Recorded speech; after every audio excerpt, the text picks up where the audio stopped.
चढ़ मुगलों की छाती पर हमने भगवा लहराया है। चढ़ मुगलों की छाती पर हमने भगवा लहराया है। कब्र से उठकर देख ले बाबर, मंदिर वहीं बनाया है। कब्र से उठकर देख ले बाबर, मंदिर वहीं बनाया है। हिंदुओं, यदि तुम एकता करोगे तो भारत हिंदू राष्ट्र होकर के रहेगा। हमारी एक ही प्रार्थना है, हिंदुओं को घटने मत देना, हिंदुओं को कटने मत देना। हिंदुओं, जात पात से ऊपर उठकर राष्ट्रवाद के लिए जीना। यदि राष्ट्रवाद के लिए नहीं जियोगे तो इस देश को बहुत सी ताकतें गजवा ये हिंद बनाना चाहती हैं। हमारा एक ही सपना है, भगवा ये हिंद होना चाहिए। अगर हुआ मेरे धर्म पर घात तो मैं प्रतिघात करूंगा, क्योंकि मैं हिंदू हूं, सिर्फ हिंदुत्व की बात करूंगा। हम सब हिंदू हैं, हम सब समान हैं, हम सब आपस में लड़े ना भैया। हम राजनीति के चक्कर में नहीं आए, हम रामनीति के चक्कर में आए हैं। हम राम के हैं, हम सनातन के हैं, हम सत्य के हैं, हम संतों के हैं। संतों की हम पर कृपा बनी रहे, लेकिन जब तक रुकेंगे नहीं, जब तक झुकेंगे नहीं। इसलिए दोनों हाथ उठा के कहो, हम सब हिंदू, हम सब हिंदू। अब जातिवाद नहीं, राष्ट्रवाद पर जिएंगे। किस पर जिएंगे?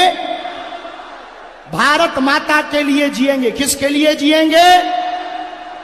और कुछ लोग भारत, अच्छा कुछ लोग ऐसे हैं जो तिरंगा में चांद चाहते हैं। हम चांद पर तिरंगा चाहते हैं। हम तो हनुमान जी के दास हैं। हम पूरी दुनिया को दरबार लगाकर सिर्फ ये बताना चाह रहे कि जब हनुमान जी का छोटा सा एक दास धर्म विरोधियों का मुंह बंद करवा सकता है, तो भारत के लोगों, हिंदुओं, तुम एक हो जाओ। भारत से धर्म विरोधियों की ठटरी और गठरी दोनों बंद जाएगी। नफरत नहीं, हम प्रेम के आदी हैं, पर गर्व से कहते हैं हम हिंदुत्ववादी हैं। आज के बाद तुम्हें अपने आप को अनाथ और अकेला नहीं मानना। आज के बाद तुम्हें निराश नहीं होना। आज से जिस दरबार में आप विराजमान हैं, जितने लोग घर बैठे हुए इस दरबार का अनुभव कर पा रहे हैं, मेरे पागलों, आज के बाद तुम्हारे साथ श्री बागेश्वर नाथ हैं, इसलिए तुम सनाथ हो। अब कोई नहीं अनाथ है। हमारी इस वीडियो के माध्यम से कहना है, भारत में रहना तो सीताराम ही कहना पड़ेगा। ये देश बाबर का नहीं, ये भारत रघुवर का देश है।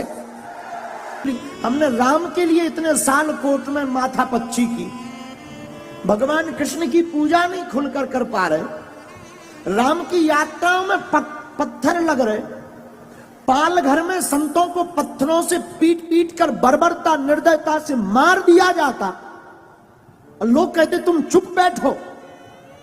हमारे बोलने से, तुम्हारे जय श्री राम केवल मोबाइल चलाने से भारत हिंदू राष्ट्र नहीं बनना है। तुम्हें आवाज उठानी पड़ेगी और जैसे को तैसा जवाब देना पड़ेगा। तुम्हें घर से बाहर निकलना पड़ेगा। हमारे पूर्वजों ने राम के लिए अपने प्राण त्यागे हैं। भारत के लोगों, तुम्हारे पूर्वजों ने संस्कृति और संस्कार और भारत को बचाने के लिए बलिदानियां दी हैं, और तुम इसको थोथा बनाकर गुलाम मत बनवा देना।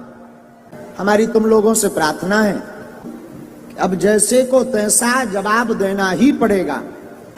ऐसे बार बार सुनने से, बार बार बेफिजूली की बातों का ट्रोल करने से ये डराना चाहते हैं ताकि ये हिंदू की बात करना छोड़ दे, सनातन की बात करना छोड़ दे और इनकी छवि हो जाए खराब, तुम्हारी ठठरी।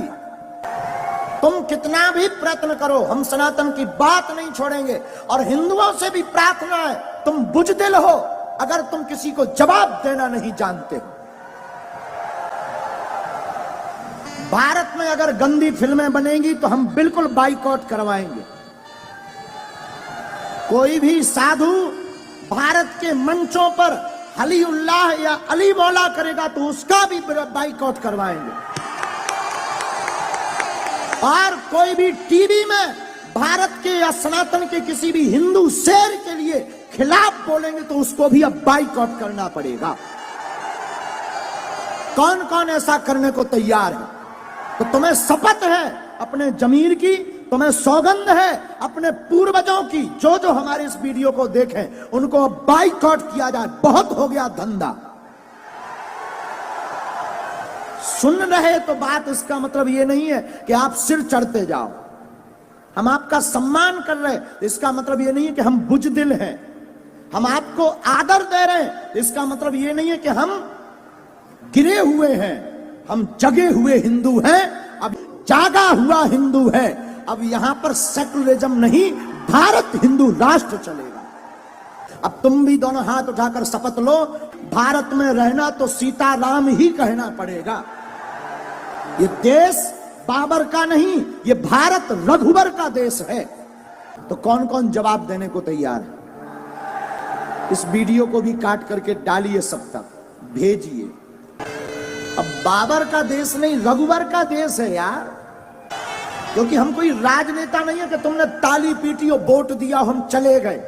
हम सनातन के सिपाही हैं। जब तक तुम्हारे अंदर जुनून और जोश नहीं भर देंगे, जब तक तुम्हें सड़कों पर तूफान, मंदिरों में भीड़, सड़कों पर तूफान चाहिए, हमें राम राज्य से भरा हिंदुस्तान चाहिए। और आज तुम जवाब नहीं दोगे, कल तुम्हारी कोई नहीं सुनेगा। और 5-6 प्रदेश में हिंदू अल्पसंख्यक हो गए, यूपी में भी हो जाओ, भारत में भी हो जाओ। दूसरी बात, भारत में 80% सनातन हिंदू रहता है, 20% अन्य मजहब के। और 20% जब अन्य मजहब के हैं, वो तुम्हारा ये हाल है कि तुम अपनी बात नहीं बोल पा रहे। जिस दिन तुम 50% से नीचे आ जाओगे, घरों में नहीं रह पाओगे। कौन कौन तैयार है ऐसे लोगों को जवाब देने के लिए? कौन कौन जवाब देगा आज ही? पक्का? पक्का? चलो देखते हैं।